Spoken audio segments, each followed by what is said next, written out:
an individual is exposed to undergo a process of training, test, measurement, and evaluation.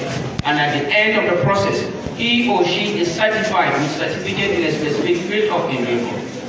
As such, by virtue of being us here, we are all educated. We have all been to school, we have been tested, we have been measured, and we have been evaluated and passed the evaluation test.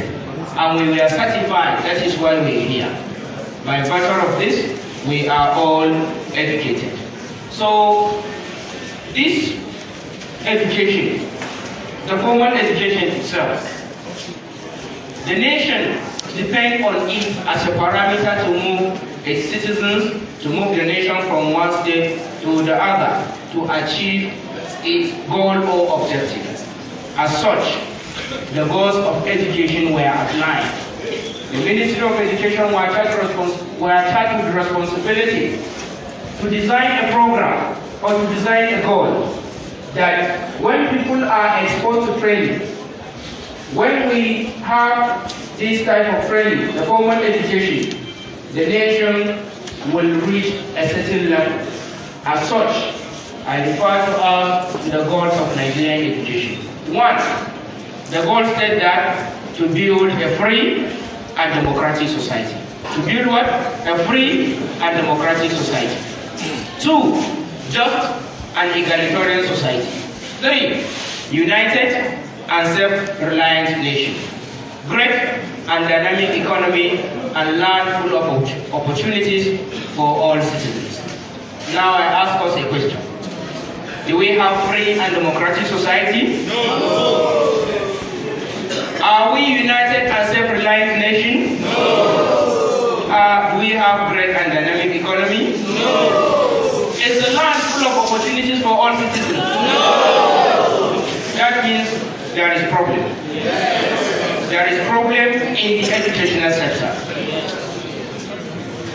Because we were exposed to various professions, some of us today are accountants, some are doctors, some are lawyers, some are surveyors. And each of the professions is geared toward contributing its own quota. This part to do their work, this one to do the construction, this one to man the health sector, this one to go to the farm, this one to manage the currency, this one to do this and that.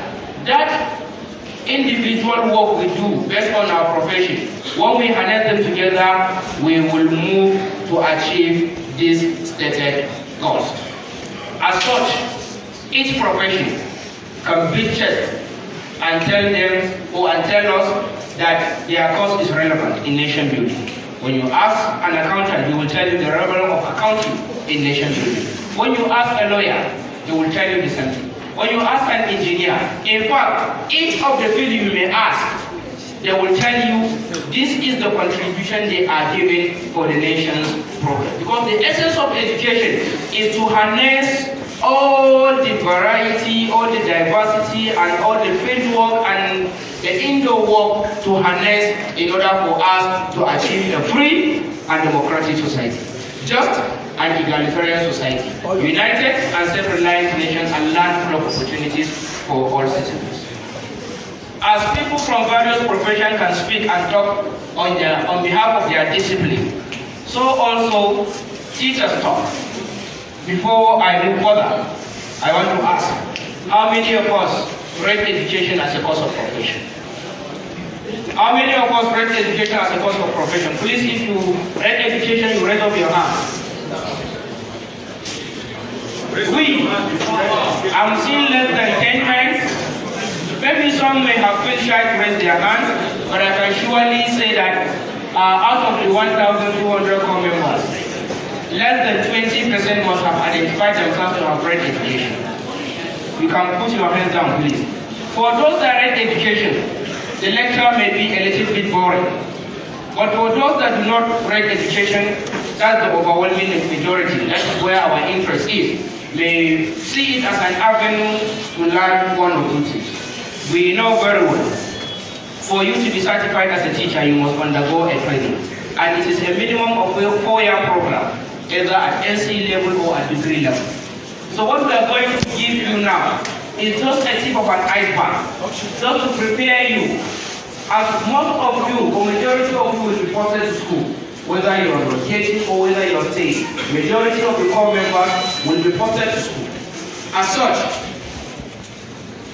and as a teacher, I say, as other discipline talk in defense of their discipline or in defense of their profession in nation building, the teachers also talk. In fact, sometimes people believe that teachers talk too much. Teachers are talkative. Even though other professions like lawyers and political sciences, they too talk. But teachers do not talk as artists do to theory.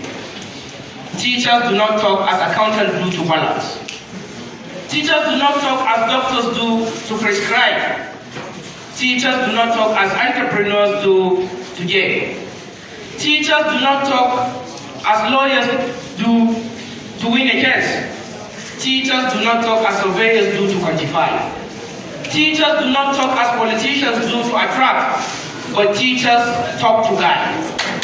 Teachers talk to impart. Teachers talk to facilitate. Teachers talk to bring about relatively permanent change in behavior as a result of experience. Then, who is a teacher? When I ask, you may have various definitions. Is a knowledge imparter, is a trainer, is the one that has undergone a training and is certified, you undergo a professional training and what have you. There are uncountable definitions of teachers by various authors from all quarters. One of the definitions I found to be very interesting and relevant to this audience was given by a scholar since 1979 by the name of Ukairo. Ukairo in 1979 defines teacher as a person who helps to make society what it is. Teacher is a person who helps to make society what it is.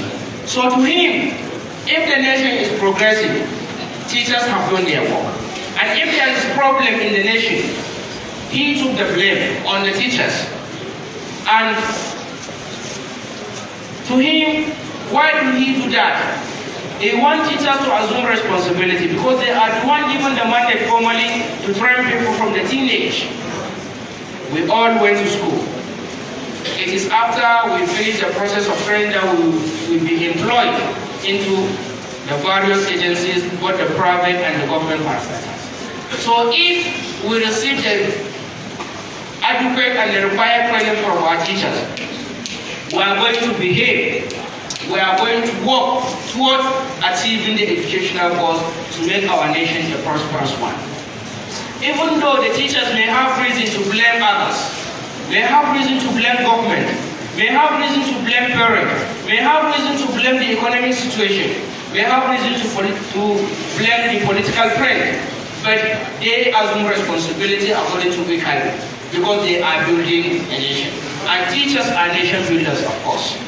We, as such, we have two types of teachers. Because the teachers understood that the work is tedious on them. And the teachers understood that to achieve the goals, all hands must be on deck. Therefore, we have two types of teachers, or two forms of teachers. We have the professional teachers. The professional teachers are those teachers that undergo a process of training under education. And they were given a qualification of either NCE, BA, BAA, BSCA, any of the teaching qualification you obtain, that you will be regarded as a professional teacher. And maybe you must have obtained certificate of registration from the Teachers Registration Council of Nigeria, that is TRC. All those people that were exposed to undergo a teaching training and they were given certificate in education and they have the license to teach, they are called as the professional teachers. Others do not read education, do not read education as a course of profession. Others do not even go to school and they are guiding others. Others do not necessarily go to the classroom to guide the younger ones. Some of the knowledge are being imparted in the outdoor activity. Some of the teaching are learned by imitation. All those people, that help, guide, facilitate the learning of a knowledge. They are called as inclined teachers because they are teachers by inclination. So I'm going to ask a question again. Who is not a teacher in this audience? Who is not a teacher? We. Wow.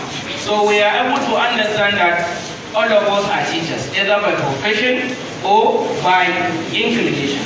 Therefore, we are expected to take all the responsibilities shouldered on a teacher. What I have in the material, we're going to discuss about some ethics and principles, values of teaching. Then we are going to talk on preparation, planning, and presentation of lessons. We're going to talk on the aspect of classroom management and teaching method. Therefore, I urge you to borrow me your ears and listen attentively. So as for the principles guiding teaching profession, you know, all professions, they have ethics, they have values, they have principles. So also as the teaching profession. The principles I'm going to relate with you is published by Cambridge Education. So it's of world standard. It was extracted from there. And the first one in the principles guiding teaching profession, it includes professionalism. Teaching is a profession. The professionalism aspect we just finished spoken about. The training that you are exposed to, you have the qualification of education, NCE, B.Ed, and what have you. That is talking about the professionalism aspect. You receive materials. You teach the concept, the right concept that was modified and approved by a body of experts. You don't just come and teach what you think is okay that is not acceptable. You teach what is acceptable by and approved by the body of experts. That is talking about the professionalism aspect. The other is discipline and good conduct. In the principles of teaching, teachers are expected to be disciplined and exhibit good conduct. Then we have professional support. As a teacher, we tend to receive professional support from time to time.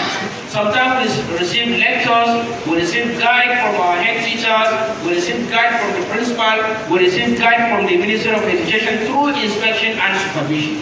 So teaching, part of the principle of teaching is that we receive professional support. There is fairness in teaching. A teacher needs to be fair at all times. And there is what we call academic freedom. The academic freedom is talking about, as a teacher, when you are in the class, you are in charge. You take the responsibility, you assume responsibility, you guide the learners. If you teach them well, they will get the right information. If you give them the wrong information, it will get to them and they will come out with the society to exhibit such bad knowledge. They may even to start having conflict or having to start challenging some of these things. And if they realize you got them wrong, they will not respect you and they will even put cost on you. So as a teacher, you need to have that academic freedom. When you are in the class, you don't expect a principal to come and tell you what to do. You are to get prepared before you go to the class. You are to teach them the right thing. They have the right to be taught the right information. Then the next is responsibility. Teachers assume responsibility. Now, as we agree that we are not in free and democratic society, we are not united and self-reliant nation, if I ask you, you may have reason to blame the next person. Maybe we blame our leaders. And when we ask the leaders, they blame the followers, or they blame the economic situation, or they blame the processes. Every individual has a reason to blame the next person. Until we stay away from that, until we stop the blame game, we will not put you right. And by the way, we all believe that on the day of judgment, we will be judged according to our actions. We will be judged on what we do or what we did as an individual. So as a teacher, assume responsibility. You will not get what it entails to impart, but see to it, you manage, you squeeze, and give the little. You may not be given the required amount as salary. Let it not be an excuse for you not to your work because you are building a nation. The principal or the management or the Ministry of Education may not be cooperative, but because you are building a nation, see to it you have done, you do your work. The parent may be uncooperative, may be blaming you for not teaching their children well. See to it that you are building a nation. Teach the parent and teach their students because you are a teacher. Anyone that meets you as a teacher, try to tell him that you are educated and you are a teacher. You guide people. You impart knowledge. You guide people for nation progress because you are building a nation. Sometimes the infrastructure will not be in place. The curriculum will be too bulky. The content and the situation may not warrant you to teach well. See to it that you strategize, you improvise, and teach the younger ones because you are building a nation. You are building a generation. By the time you begin to accept blame and that become an excuse, we will not progress. At a point in time, you make sacrifice, you do your own part, that one, somebody may imitate from you. And that is how the nation is moving.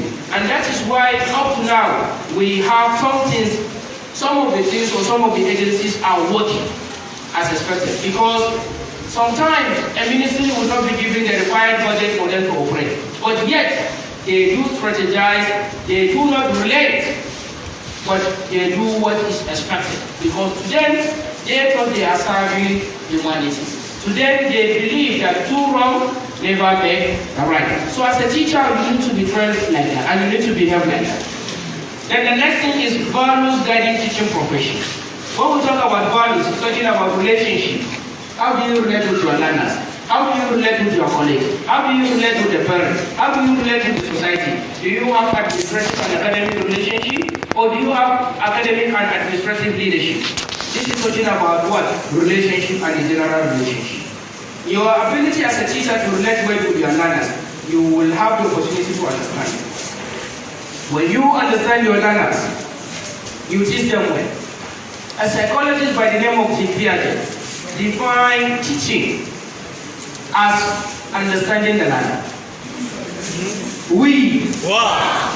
Yobe from the psychological point of view, he says teaching is understanding the learner. Because to him, if you don't understand the learner, you will not impart the knowledge well. Because knowing the learner will tell you, this is the age of the learner. This is the level of maturity of the learner.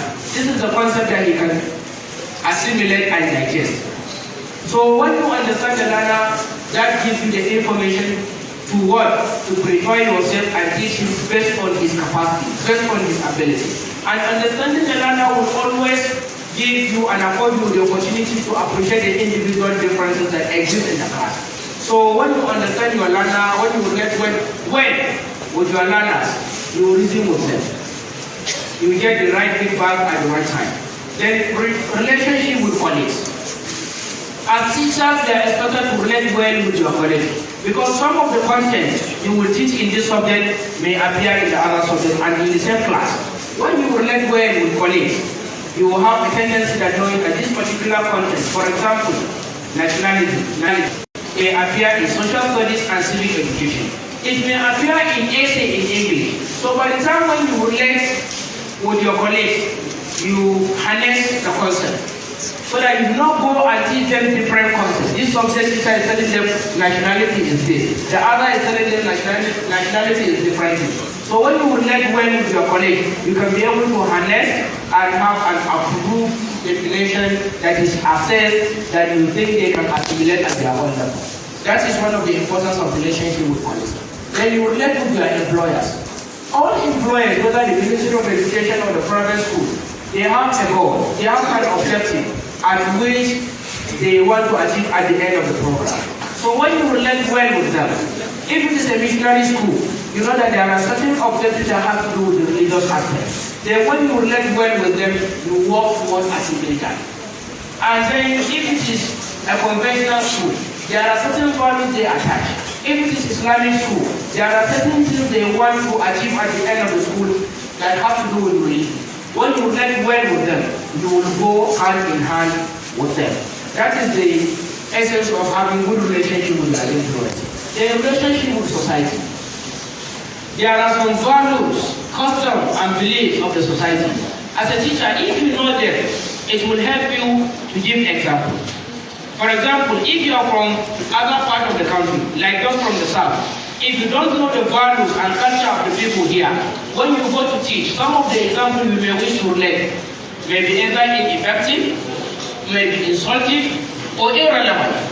But if you know some of their culture, how do you know some of the culture? You relate with them. When you relate with them, maybe when you are teaching manners, when you are teaching morals, or maybe when you want to test them out for excursion. Maybe you relate well with the people around. Maybe there is a furniture shop or a construction company nearby. When you relate well with them, by the time you go there, they will have that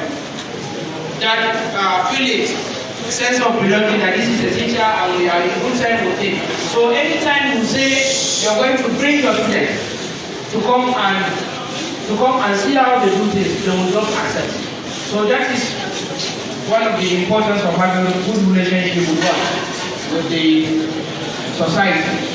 Then general relationship, your ability to look at the larger relationship, employers, colleagues, society, and put them together to achieve a particular goal. That is very important. Let me quickly jump to the next item. That is preparation, planning, and presentation of lesson. You know, for any endeavor, any meaningful endeavor, you need to be prepared. For you to come out for these lectures, you must have prepared yourself. Maybe you dress that way that is acceptable, and you come out to sit where it is expected of you to sit. If you want to build a house, you lay a foundation. Anything you want to do, you start from somewhere. That is preparation. And then you plan your work.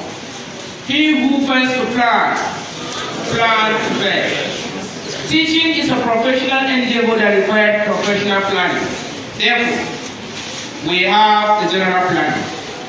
We have the unit planning. We have the lesson note.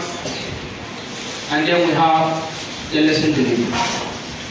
Before you go to the class to teach, there are certain things expected of you. You don't just go to the class, take a concept and teach.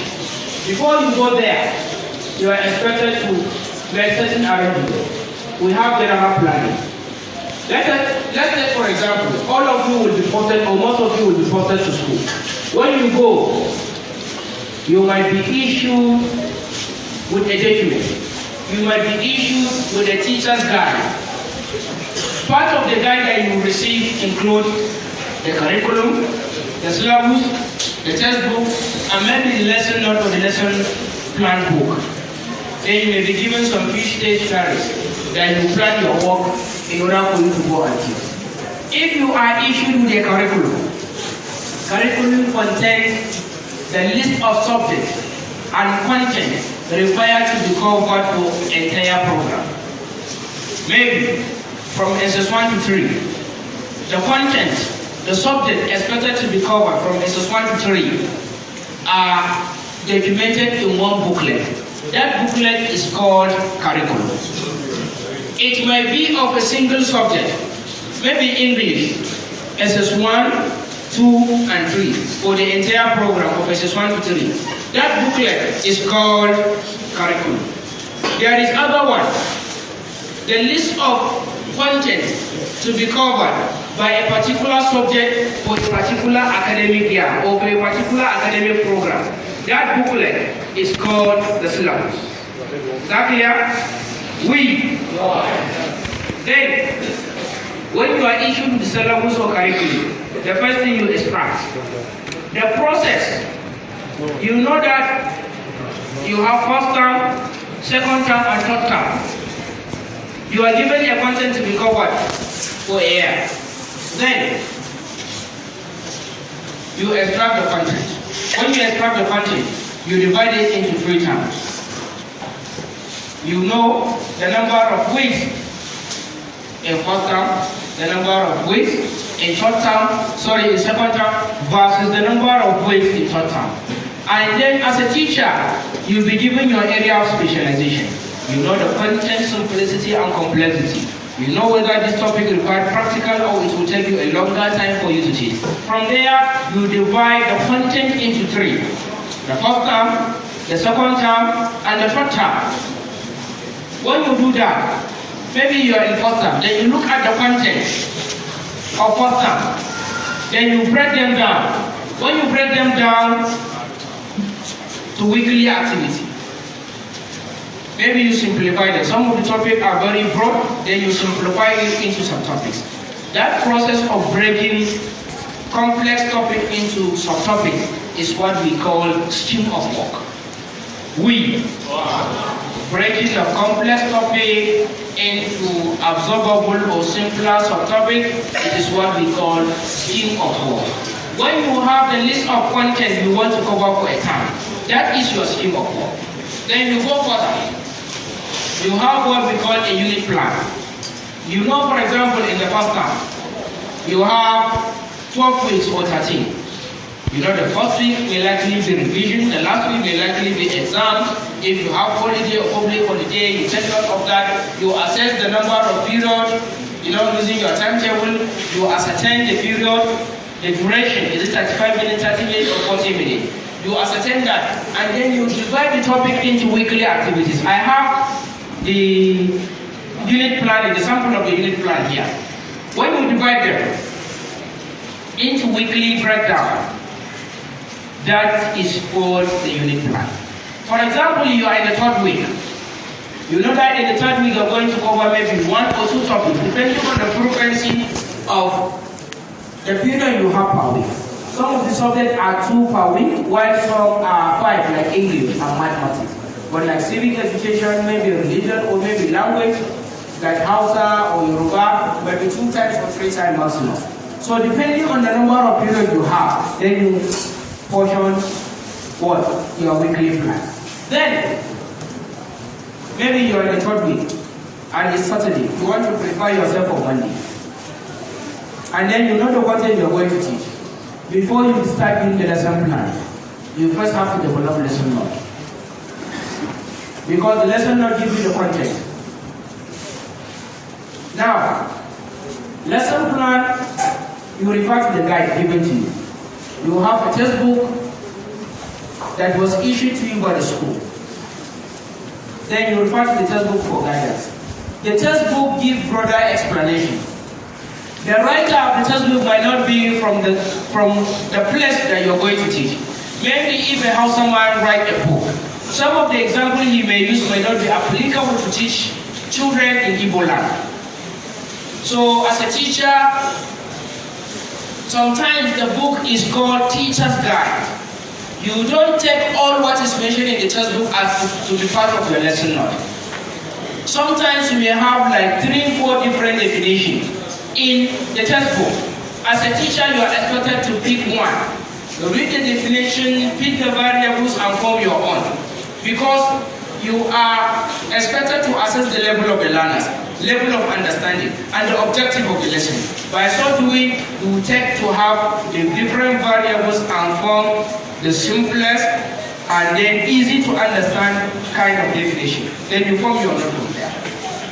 And I always give a tip that for you to form a note, you first simplify, specify, and summarize. The 3 S.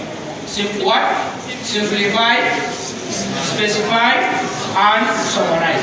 Because when you summarize your note, the student will copy it with less energy, or they will copy it in good time. And then when they are reading, they will just read and assimilate. It is direct to the point. Then when you come to the lesson, you expatiate, you expand, you deliberate, and you explain further.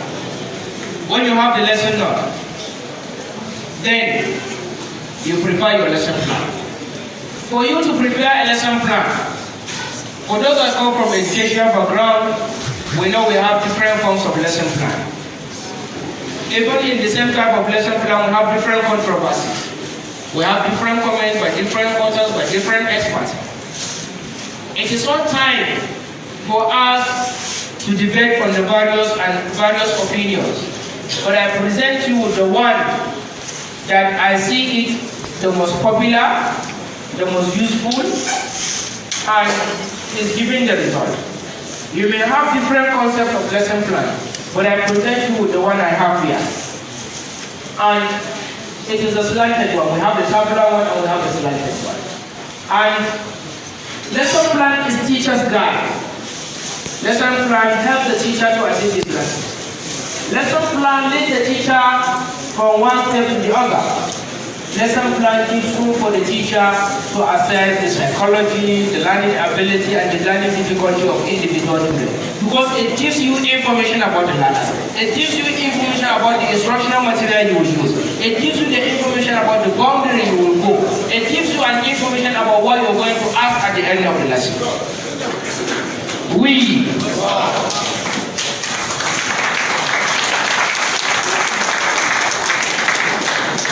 Now, we have elements of lesson plan. And we have 9 elements of lesson plan. We have general information, instructional material, behavioral objectives, previous knowledge for increased behavior, introduction, presentation. After the presentation, in some lesson plan they have application. In some lesson plan they have teachers and student activity. In some lesson plan they have summaries like conclusion. In some lesson plan they have summary only. Now I present to you the summary. After presentation is summary. Then after summary is evaluation. Then at the end we have conclusion. Some people are of the view that evaluation comes at the end.